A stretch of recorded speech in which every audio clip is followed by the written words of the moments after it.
देवडी येथे हयगईने कार चालवल्याने अपघात होऊन कारमधील लोकांना जखमी करण्यास कारणीभूत ठरणाऱ्या चालकावर मोहोळ पोलिसात गुन्हा दाखल।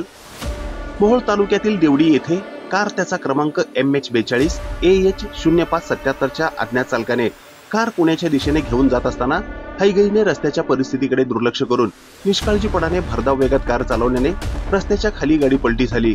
ही घटना दिनांक 4 एप्रिल रोजी सकाळी 11 वाजण्याच्या सुमारास घडली। संजू माणिक राठोड वय वर्ष 40 राहणार डाळिंब तालुका उमरगा जिल्हा धाराशिव यांनी मोहोळ पोलिसात या संदर्भात फिर्याद दिली आहे। या अपघातात फिर्यादी आणि फिर्यादीची पत्नी रेखा संजू राठोड वय 35 तसेच नातेवाईकांना जखमी करण्यास अज्ञात चालक कारणीभूत झाला आहे, म्हणून सदर अज्ञात चालकावर मोहोळ पोलिसात दिनांक 17 एप्रिल रोजी गुन्हा दाखल करण्यात आला आहे।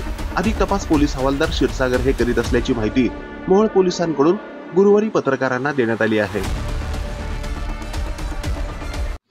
ही बातमी संकलित केली आहे हॅलो रिपोर्टर न्यूज चॅनलचे संपादक सागर कोळी यांनी।